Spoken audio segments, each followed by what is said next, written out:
Hello everyone, welcome to success with Rai academy. 25 नवंबर 2021 के दैनिक जागरण के राष्ट्रीय संस्करण को आज के इस वीडियो में हम डिस्कस करेंगे। तो चलिए वीडियो को शुरू करते हैं। सबसे पहली हेडिंग हम ले रहे हैं जो दिल्ली और उसके आसपास एनसीआर के इलाकों को लेकर सुप्रीम कोर्ट ने टिप्पणी करी है कि वायु प्रदूषण को रोकने के लिए पहले ही ठोस उपाय क्यों नहीं करते हैं। देखिए, जिस तरीके से अभी हाल ही में वायु की गुणवत्ता अपने चरम पर थी, उसके बावजूद भी कोई आप कह सकते हैं कि सुधार नहीं दिख रहा था। उसके बाद दिल्ली सरकार ने स्कूल कॉलेज बंद करने का निर्णय लिया। उसके बाद एनसीआर में जो स्थित राज्यों के शहर हैं उन्होंने भी, जैसे कि उत्तर प्रदेश का नोएडा है, उसमें भी स्कूल कॉलेज बंद किए गए, वर्क फ्रॉम होम किया गया ताकि जो वायु की गुणवत्ता बहुत अधिक खराब हो चुकी है उसको सुधारा जा सके। उसके बाद ये तथ्य दिया जा रहा था दिल्ली गवर्नमेंट द्वारा कि जो हवाएं चली हैं उसके कारण कुछ गुणवत्ता वायु की गुणवत्ता में सुधार हुआ है और अब 29 नवंबर से फिर से स्कूल कॉलेज और ऑफिस खोले जा रहे हैं।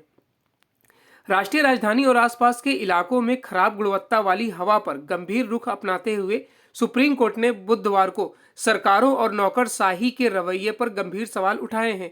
शीर्ष अदालत ने कहा कि वायु प्रदूषण को रोकने के लिए पहले ही ठोस और प्रभावी उपाय क्यों नहीं उठाए जाते हैं। गंभीर समस्या होने पर भी सरकारें क्यों सक्रिय होती हैं।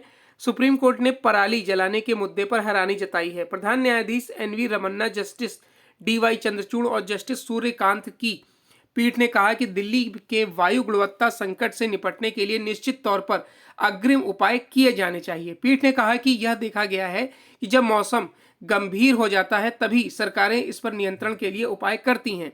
पीठ ने केंद्र और एनसीआर के राज्यों को वायु गुणवत्ता में सुधार लाने के लिए लागू किए गए उपायों को कुछ दिनों तक जारी रखने के निर्देश और भारतीय मौसम विज्ञान विभाग की मदद से पहले ही निवारक कदम उठाने को कहा है, जिसके पास स्थिति के गंभीर होने से पहले उससे निपटने के लिए आधुनिक तंत्र और उपकरण शामिल हैं।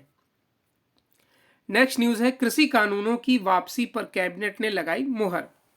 देखिए, जो प्रकाश पर्व था उस पर, गुरु पर्व था उस पर नरेंद्र मोदी ने यानी कि 19 नवंबर को जो तीनों कृषि कानून थे उसको वापस लेने का फैसला लिया था। अब उस पर कैबिनेट की भी मुहर लग गई है और ये तीनों कानून जल्द ही समाप्त हो जाएंगे। कृषि सुधार के तीनों नए कृषि कानूनों की वापसी की घोषणा के बाद केंद्रीय मंत्रिमंडल की बुधवार को हुई बैठक में इस आशय के कृषि कानूनों का निस्तारण विधेयक 2021 के मसौदे पर मुहर लग गई है। प्रधानमंत्री नरेंद्र मोदी की गुरु पर्व पर की गई घोषणा के बाद कानून वापसी की दिशा में यह पहला औपचारिक कदम है। मंत्रिमंडल के फैसले की जानकारी देने आए केंद्रीय सूचना एवं प्रसारण मंत्री अनुराग ठाकुर ने कहा कि प्रधानमंत्री की घोषणा के बाद आयोजित केंद्रीय कैबिनेट की पहली बैठक में इसे मंजूरी दी गई है। इस विधेयक को शीतकालीन सत्र शुरू होने के साथ ही उच्च प्राथमिकता के साथ पारित कराए जाने के लिए पेश किया जाएगा।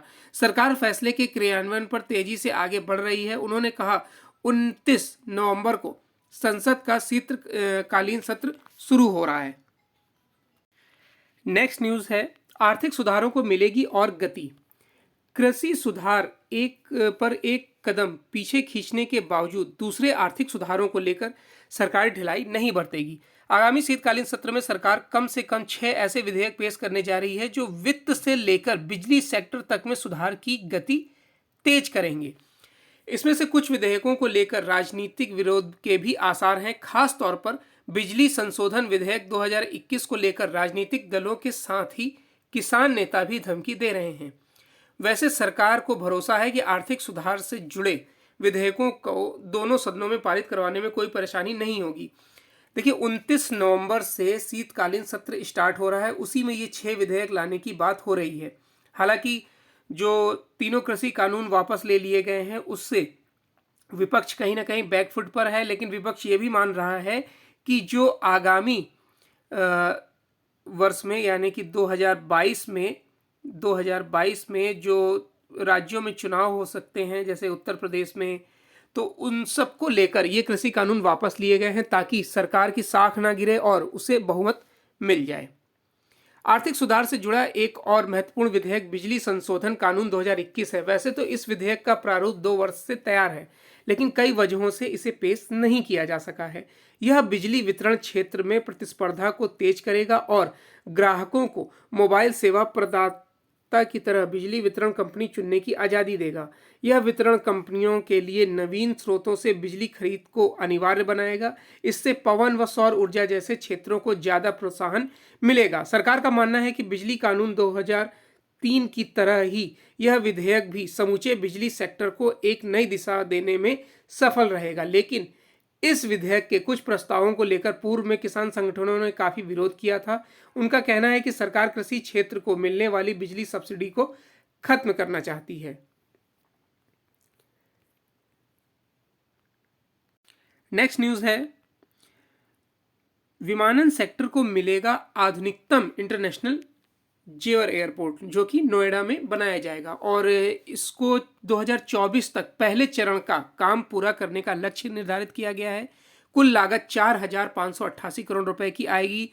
1.2 करोड़ यात्रियों की सालाना आवाजाही क्षमता होगी। शुरुआत में 2050 तक पूरी तरह बनकर तैयार हो जाएगा हवाई अड्डा। अब यहाँ 2050 लिखा गया है। प्रधानमंत्री नरेंद्र मोदी गुरुवार को उत्तर प्रदेश में नोएडा इंटरनेशनल एयरपोर्ट की आधारशिला रखेंगे। दुनिया के चौथे और एशिया के सबसे बड़े एयरपोर्ट के 2024 में परिचालन में आने के साथ ही उत्तर प्रदेश देश भर में सबसे प्रमुख विमानन केंद्र के तौर पर स्थापित हो जाएगा। ग्रेटर नोएडा के जेवर में 6,200 हेक्टेयर में बन रहा यह भारत का आधुनिकतम ग्रीनफील्ड यानी कि नया बनने वाला एयरपोर्ट होगा। शुरुआती चरण में इसकी क्षमता सालाना 1.2 करोड़ यात्रियों की होगी। सरकार को यहां से उड़ान भरने वाले हर यात्री पर 400 रुपए लगभग शुल्क मिलेगा। इसके अलावा उत्तर प्रदेश में उस समय तक 16 अन्य एयरपोर्ट परिचालन में होंगे। इस तरह देश में हवाई मार्गों से सबसे ज्यादा जुड़ने वाला राज्य अब उत्तर प्रदेश बन जाएगा। नागरिक विमानन सचिव राजीव बंसल ने बताया कि जेवर में बनने जा रहे एयरपोर्ट पर सबसे ज्यादा निवेश किया जा रहा है। देश में अभी गोवा, नवी मुंबई व ग्रेटर नोएडा में ग्रीनफील्ड एयरपोर्ट बनने जा रहे हैं। गोवा का एयरपोर्ट अगले वर्ष से ऑपरेशनल हो जाएगा। नवी मुंबई पर काम शुरू ही हुआ है। उन्होंने कहा कि विमानन क्षेत्र के विकास की गति इतनी है कि दिल्ली स्थित इंदिरा गांधी अंतर्राष्ट्रीय एयरपोर्ट यात्रियों का पूरा दबाव नहीं झेल पाएगा। ऐसे में जेवर एयरपोर्ट अहम कनेक्टिविटी सेंटर के तौर पर उभरेगा। बंसल ने कहा कि उत्तर प्रदेश में अभी लखनऊ, आगरा, कानपुर, गोरखपुर, प्रयागराज, हिंडन, बरेली, कुशीनगर और वाराणसी में एयरपोर्ट हैं। 2022 में अलीगढ़, चित्रकूट, आजमगढ़, मुरादाबाद, श्रावस्ती और 2023 में मूरपुर यानी कि सोनभद्र और अयोध्या में एयरपोर्ट तैयार हो जाएंगे। अभी देश में हवाई अड्डों पर कुल 90,000 करोड़ रुपए का निवेश हो रहा है। यह निवेश 5 वर्षों में होगा और इसमें देश में मौजूदा एयरपोर्ट की संख्या 136 से बढ़कर 220 हो जाएगी। नेक्स्ट न्यूज है कि मुफ्त अनाज वितरण की योजना 4 महीने और बढ़ी। केंद्र सरकार ने प्रधानमंत्री गरीब कल्याण अन्न योजना को 4 महीने के लिए और बढ़ा दिया है। हर महीने 5 किलोग्राम मुफ्त अनाज देने वाली यह योजना मार्च 2022 तक जारी रहेगी। योजना का कार्यकाल नवंबर के बाद समाप्त हो रहा था। योजना का यह 5वां चरण होगा। इसमें कुल 163 लाख टन अनाज की जरूरत होगी और इसे लागू करने से सरकारी खजाने पर 53,344 करोड़ रुपए से अधिक का खर्च आएगा। इसमें सबसे अधिक फायदा गरीबों और असहायों को होगा। प्रधानमंत्री नरेंद्र मोदी की अध्यक्षता में बुधवार को ही केंद्रीय मंत्रिमंडल की बैठक में यह फैसला लिया गया। तो यहाँ पर हम ये जानते हैं कि प्रधानमंत्री गरीब कल्याण अन्न योजना क्या है। देखिए, इस योजना के तहत एक व्यक्ति को हर महीने 5 किलो चावल या गेहूं दिया जाता है। 81 करोड़ लोगों को इसका लाभ मिल रहा है। योजना में 19.4 करोड़ परिवारों को हर महीने 1 किलो चना मुफ्त दिया जा रहा है। इस योजना के तहत 20 करोड़ जनधन खातों में और 3 करोड़ वृद्ध, गरीब, विधवा और दिव्यांगों को कैश दिया गया है। अगर हम बात करें इसकी शुरुआत कब हुई थी, तो इसकी शुरुआत 2016 में हुई थी। इसके लिए सरकार ने 31 मार्च 2017 तक का समय दिया था। साथ ही इस योजना के तहत सिर्फ एक बार ही पैसा लिया जाएगा। यानी कि इसमें आवंटन जो है वो गवर्नमेंट द्वारा साल में एक बार किया जाएगा। नेक्स्ट न्यूज़ है बिजनेस पेज से। बिजनेस पेज में पहली न्यूज़ है कि क्रिप्टो करेंसी संपदा को अनुमति संभव। सरकार कुछ क्रिप्टो करेंसी को संपदा यानी एसेट या जिन्स यानी कि कमोडिटी के रूप में चलन की अनुमति दे सकती है, लेकिन वह क्रिप्टो करेंसी किसी लेन देन के लिए वैधानिक नहीं होगी और क्रिप्टो पर सरकार टैक्स भी वसूलेगी। तो सबसे पहले हम ये जानते हैं कि क्रिप्टो करेंसी क्या होती है। देखिए, क्रिप्टो करेंसी एक डिजिटल कैश है यानी कि डिजिटल मनी है या प्रणाली है जो कंप्यूटर पर बनी है। यह सिर्फ डिजिट के रूप में ऑनलाइन रहती है। इस पर किसी भी देश या सरकार का कोई नियंत्रण नहीं है और इसमें जो अब कई देश इसको अपना रहे हैं और इसमें आगे बढ़ रहे हैं। क्रिप्टो करेंसी किसी मुद्रा का एक डिजिटल रूप है। यह पूरी तरह से ऑनलाइन होती है और आपको यह भी बताया गया कि इस पर किसी देश की गवर्नमेंट का कोई अधिकार नहीं होता है, कोई अथॉरिटी इसे जारी नहीं करती है। और ये अगर हम बात करें कि ये कार्य कैसे करती है, तो क्रिप्टो करेंसी ब्लॉकचेन तकनीक पर काम करती है। एक ब्लॉकचेन मूल रूप से क्रिप्टो सिक्कों पर उपयोग करके लेन देन का एक विकेंद्रीकृत खाता यानी कि दूसरे शब्दों में एक रजिस्टर या फाइल है। यह कंप्यूटर के नेटवर्क पर फैला हुआ है जिसे पीयर टू पीयर नेटवर्क के रूप में जाना जाता है। यानी कि जैसे आप अगर गूगल पे से किसी को करना चाहते हैं तो आपको गूगल पे से गूगल पे में ट्रांसफ़र करने में काफ़ी आसानी होती है। आप नंबर के माध्यम से ट्रांसफ़र कर देते हैं या फिर आप स्कैन करते हैं बार कोड को। तो इसी तरीके से क्रिप्टो करेंसी भी कार्य करता है। आप जिसे ये मनी ट्रांसफ़र करना चाहेंगे उसके पास भी क्रिप्टो करेंसी की सेवा उपलब्ध होनी चाहिए। यानी आप सिर्फ उसे एक, जैसे आप मेल भेजते हैं और दूसरा उस मेल को प्राप्त कर लेता है या फिर व्हाट्सअप करते हैं, वो मैसेज दूसरे के पास चला जाता है, उसी तरीके से क्रिप्टो करेंसी भी है। आप उसे वर्चुअली तौर पर ऑनलाइन माध्यम से, डिजिटल माध्यम से ट्रांसफ़र करेंगे। जो आपने जिसे ट्रांसफ़र किया है उसके वॉलेट में वो मनी ऐड हो जाएगी। सूत्रों के अनुसार भारतीय रिजर्व बैंक क्रिप्टो पर पूरी तरह से प्रतिबंध चाहता है, लेकिन वित्त मंत्रालय क्रिप्टो को संपदा के रूप में इजाजत देने के पक्ष में है ताकि उसे टैक्स के दायरे में लाया जा सके। आगामी बजट में क्रिप्टो पर टैक्स संबंधी नियम लाने की चर्चा है। सूत्रों के मुताबिक 1 या 2 क्रिप्टो को संपदा के रूप में चलन की मंजूरी मिल सकती है। अगर हम बात करें कि इसमें कौन सी फेमस क्रिप्टो करेंसियाँ हैं, तो बिटकॉइन जो कि 29.15% की इसमें अब गिरावट आई है जब से भारत सरकार ने इसमें फिलहाल में बोला था कि ये मान्य नहीं होगा। उसके बाद बिटकॉइन के बाद है यर्न फाइनेंस, उसके बाद है थीरियम और फिर मेकर। नेक्स्ट न्यूज़ पर आते हैं।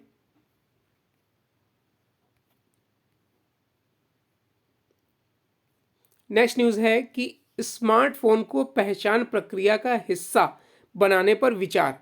देखिए, UIDAI यानी कि भारतीय विशिष्ट पहचान प्राधिकरण यूजर्स के स्मार्टफोन के जरिए पहचान की प्रक्रिया पूरी करने की योजना पर कार्य कर रहा है। UIDAI के CEO सौरभ गर्ग ने कहा कि प्रमाणीकरण के लिए वर्तमान में उंगलियों के निशान, आंखों और वन टाइम पासवर्ड का उपयोग करते हैं। इसका दायरा बढ़ाने के लिए प्रयास जारी हैं। हम देख रहे हैं कि स्मार्टफोन एक सार्वभौमिक सत्यापक के रूप में कैसे विकसित हो सकता है। इस दिशा में काम चल रहा है। इसमें लोगों को अपनी तत्कालीन लोकेशन से ही प्रमाणीकरण करने में मदद मिलेगी। हालांकि इन्होंने प्रमाणीकरण के लिए स्मार्टफोन का उपयोग करके पहचान की प्रक्रिया कैसे पूरी हो सकती है, इस पर कुछ नहीं बताया है। इस बीच राष्ट्रीय स्वास्थ्य प्राधिकरण के मुख्य कार्यपालक अधिकारी RS शर्मा ने बुधवार को प्राइवेसी उल्लंघन की आशंकाओं के चलते भारतीय विशिष्ट पहचान प्राधिकरण द्वारा लगाए गए कुछ अंकुशों की आलोचना की है। आधार के संस्थापक सदस्यों में से एक रहे शर्मा UAIDA के पहले महानिदेशक थे। तो हम ये जानते हैं कि UAIDA है क्या, जिसके तहत आधार आता है।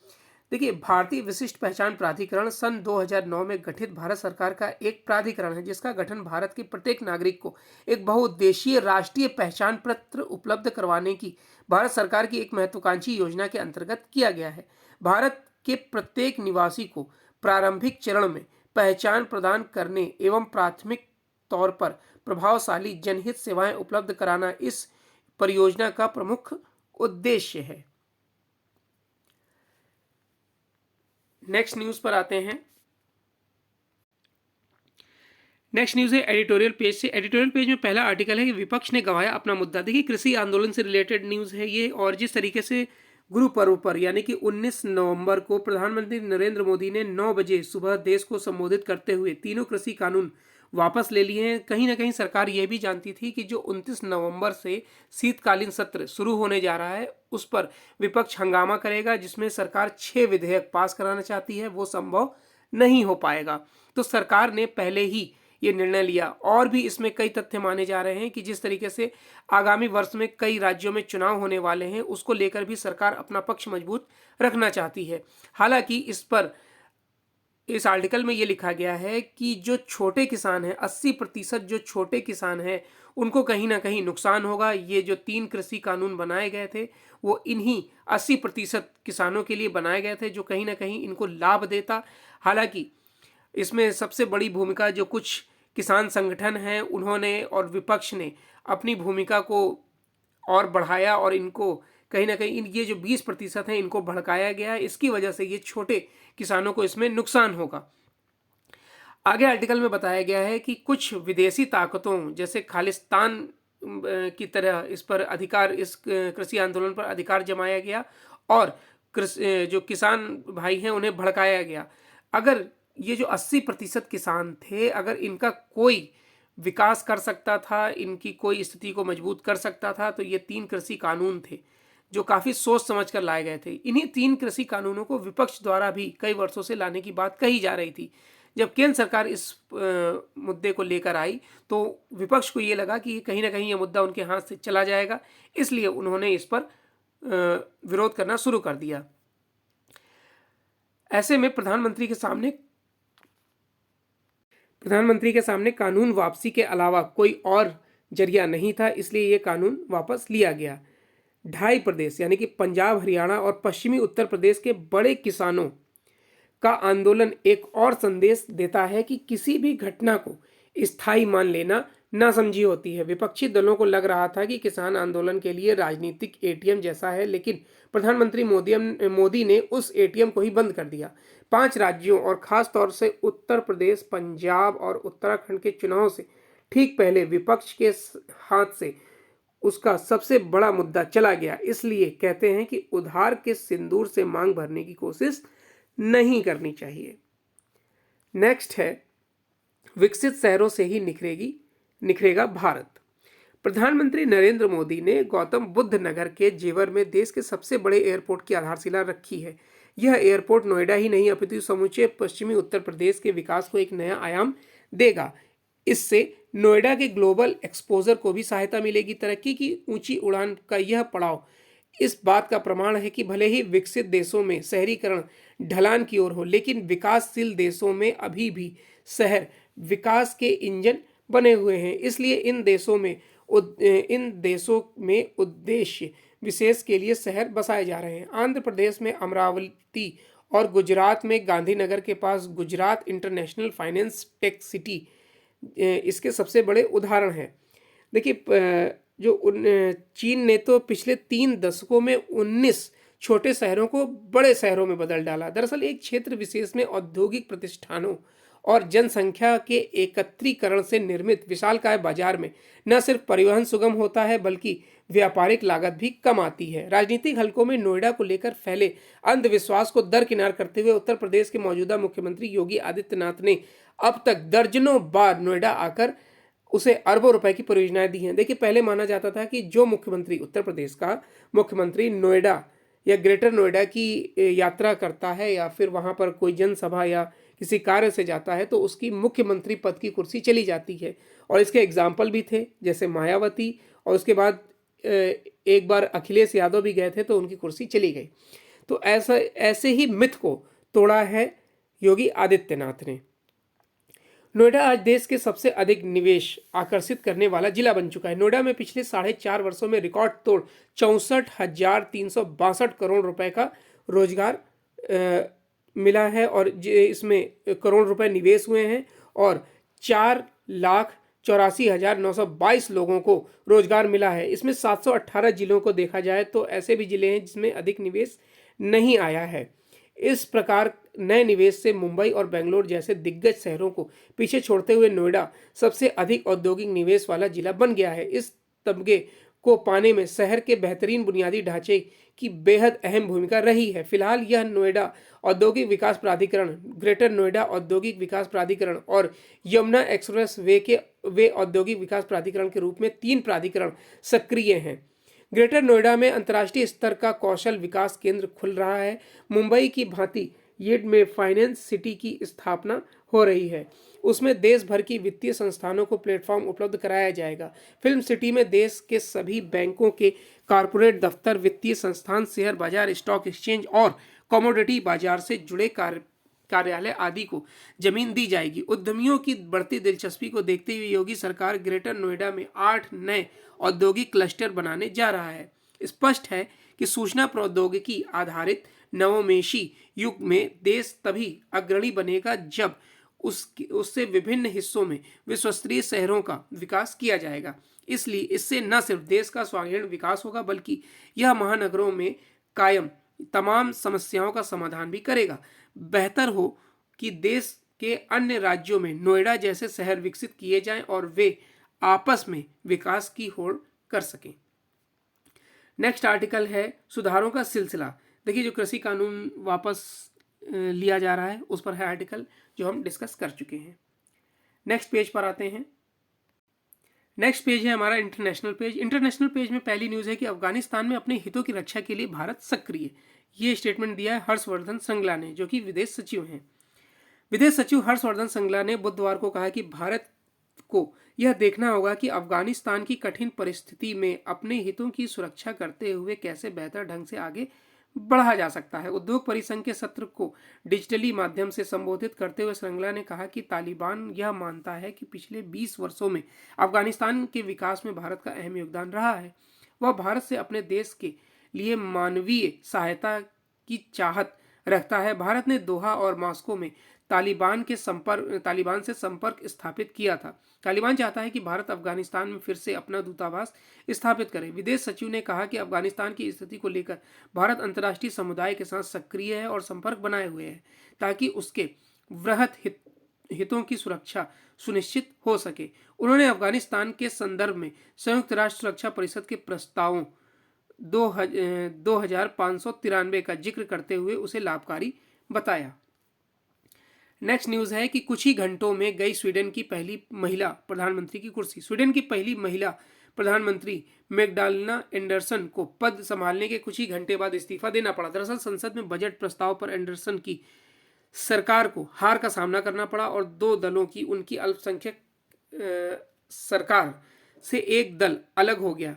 प्रेस कॉन्फ्रेंस में एंडरसन ने कहा कि प्रधानमंत्री बनना उनके लिए सम्मान की बात है, परंतु ऐसे ही सरकार का नेतृत्व भी नहीं करना चाहिए जहां उसकी वैधता को लेकर सवाल उठाया जा सके।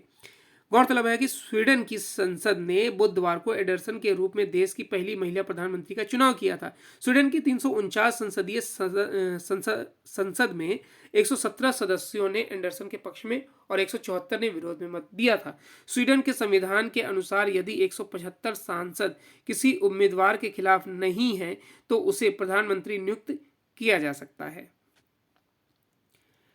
नेक्स्ट न्यूज़ है कि S-400 पर भारत को छूट देने को लेकर फैसला अभी नहीं। ये स्टेटमेंट दिया है अमेरिका ने।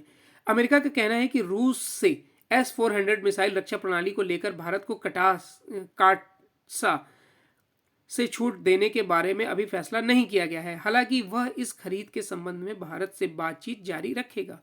अमेरिका के विदेश विभाग ने वर्ष 2017 में भारत पर लगाए काटसा अमेरिकी एडवाइजरी सेक्शन एक्ट को लेकर दोहराया है कि वह इस कानून को किसी देश विशेष के लिए बदल नहीं सकता है। अमेरिकी विदेश विभाग के प्रवक्ता नेड प्राइस ने जो बाइडेन सरकार के रुख पर जिज्ञासा बनाए रखते हुए कहा कि अमेरिका भारत को अपना बेहद महत्वपूर्ण मूल्यवान साझेदार मानता है। उन्होंने संवाददाताओं से कहा है कि काटसा के तहत किसी देश को छूट देने या उसे बचाने का प्रावधान नहीं है। हम आपके जरिए भारत सरकार को S-400 की आपूर्ति के संबंध में कोई बयान नहीं देना चाहते हैं, पर यह स्पष्ट है कि सिर्फ भारत के संदर्भ में ही नहीं बल्कि हमारे कोई भी सहयोगी देश जब रूस के साथ कोई रक्षा सौदा करेंगे तो उन पर काटसा के तहत प्रतिबंध का खतरा मंडराएगा। और स्पोर्ट्स पेज में कोई ऐसी न्यूज़ नहीं है जिसे हम आज डिस्कस करें। तो ये आज का 25 नवंबर 2021 का दैनिक जागरण का राष्ट्रीय संस्करण था। आई होप आपको वीडियो अच्छा लगा होगा। अगर वीडियो अच्छा लगा हो तो लाइक और शेयर कर दीजिएगा। वीडियो देखने के लिए धन्यवाद।